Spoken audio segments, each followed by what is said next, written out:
In this video, I'm going to share 3 GarageBand for iPad tips that you definitely don't want to miss. In the first, I'll show you how to keep your project perfectly in time. In the second, I'll show you how to create a ringtone on your iPad, no iPhone needed.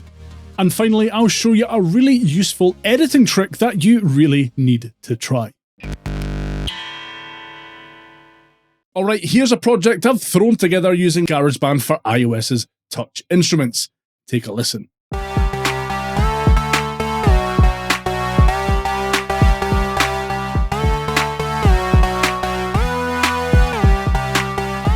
You get the basic idea. There are a ton of timing issues there.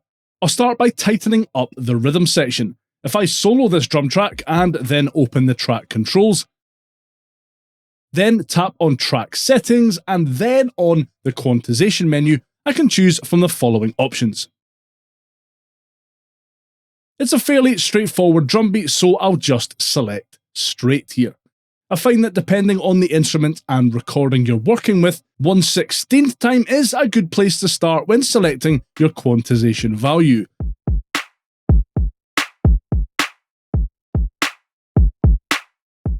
It's better, but I'll try the 1/8th note option too.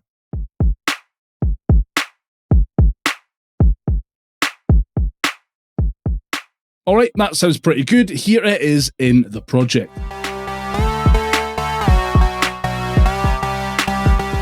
So that synth track is still out of time. I'll solo it and head back into the controls for this track. Opening the quantization menu, I'll again select straight and choose the 1/16th note option and see how that sounds.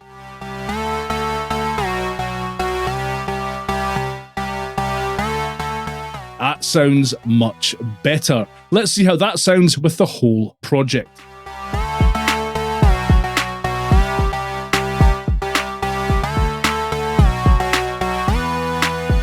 Much, much better.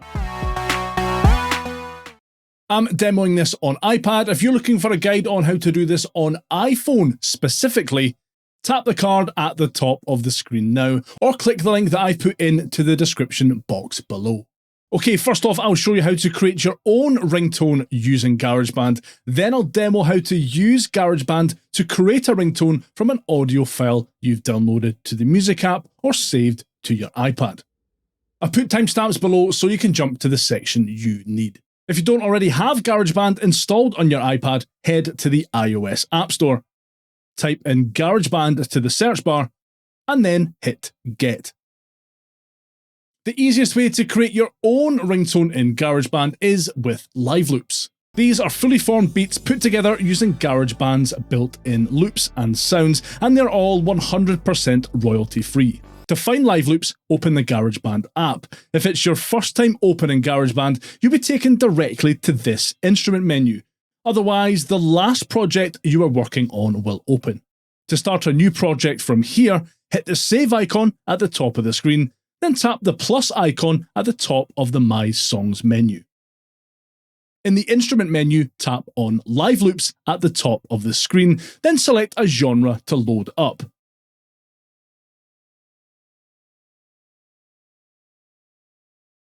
You can hit the bottom of these columns to have a beat play back.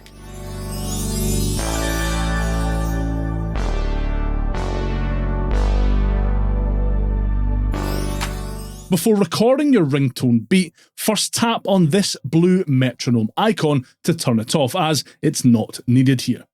Tap on the small plus icon in the top right corner. Select Section A, then toggle the automatic switch on. This will allow you to record more than 8 bars worth of music. Lastly, tap the cog icon to open the settings menu, then toggle on the time ruler. Once you're good, find a beat you like, set it off, and hit record.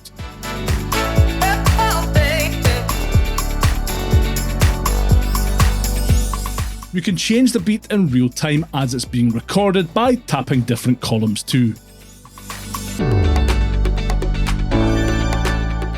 Once you're happy with it, tap the save icon in the top of the screen.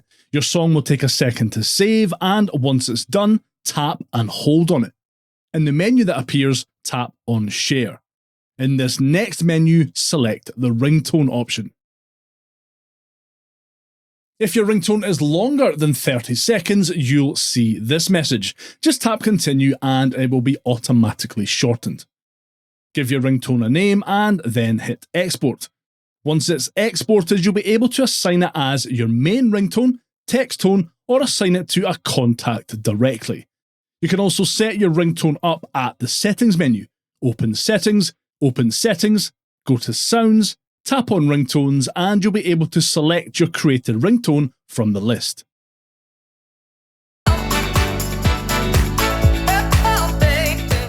If you want to bring in an audio file from the music app or your files app to use as a ringtone, the process is really similar.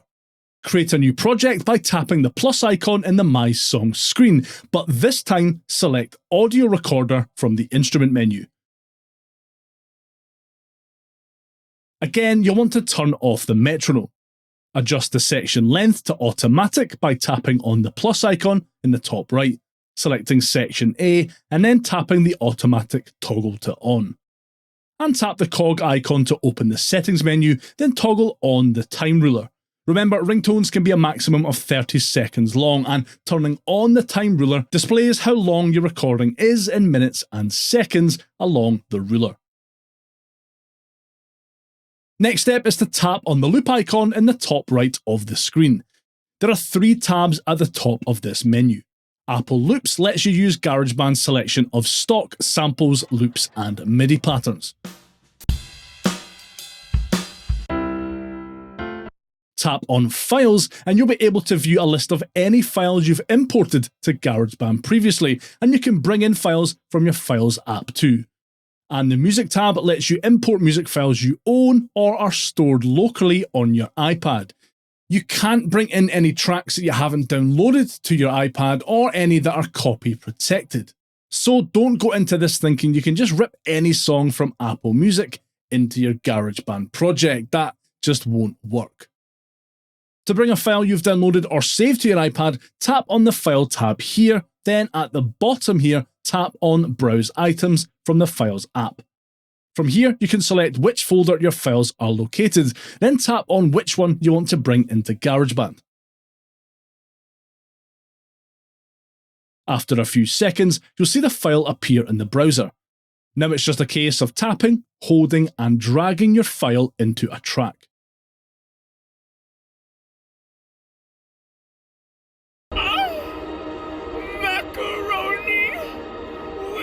Chicken strips! Bringing in tracks from your Apple Music library works in the same way. Tap on the Music tab in the Media browser, and in this section you can search for specific songs or refine via album, artist, genre playlists, or songs. Any songs that are grayed out are unable to be brought into your project though. Once you've found the song you want to bring in, again, tap, hold, and drag it into a new track. You can resize your imported track by tapping to select it, then use the handles that appear on each end of the region to fit the 30 seconds ringtone length. Once you're done, tap the save icon in the top corner to go back to the My Songs screen. Your song will take a second to save, and once it's done, tap and hold on it. In the menu that appears, tap on Share. And in this next menu, select the ringtone option. Again, if your ringtone is longer than 30 seconds, you'll see this message. You can just tap continue and it will be automatically shortened. Give your ringtone a name and then hit export. Once it's exported, you'll be able to assign it as your main ringtone, text tone, or you can assign it to a specific contact. If you prefer, you can also set your ringtone up at the settings menu. Just open settings, go to sounds, tap on ringtones, and you can select the ringtone you just created from the list.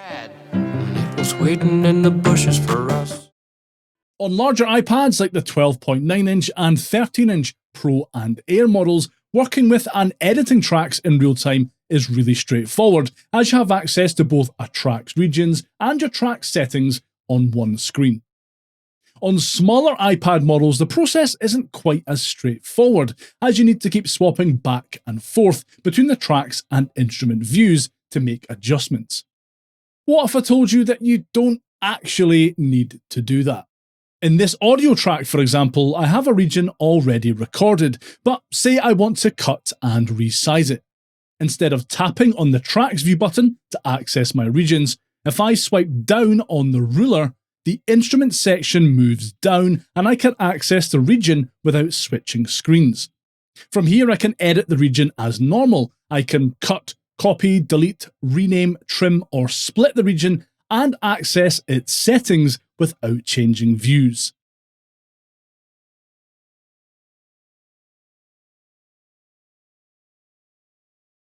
I also have a MIDI track that I want to edit in this project. Instead of swapping to the Tracks view, I can instead swipe on the track header here to switch to it.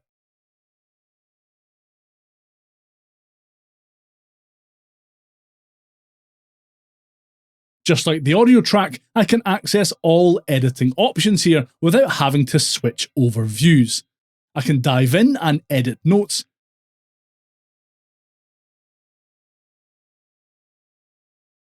and do things like add quantization and even transpose the region too.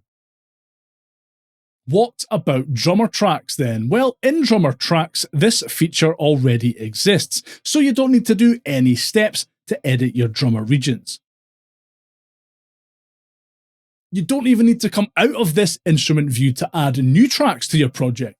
Usually to add a new track, you'd come out of the instrument view to the Tracks view, tap on the plus icon at the bottom, and then select the track type you want to load up from the instrument menu. A faster way is to instead just tap and hold on the browser button at the top here, and then select the instrument you want to load up from the menu. Your selected instrument will be added to your project as a new track and will load up right in its instrument view. Thanks so much for watching to the end. If you found the tips I've shared here helpful, give that like button a good hard slap. I really appreciate it and it helps more people see this video. And for even more really useful GarageBand for iPad tips, watch this video next.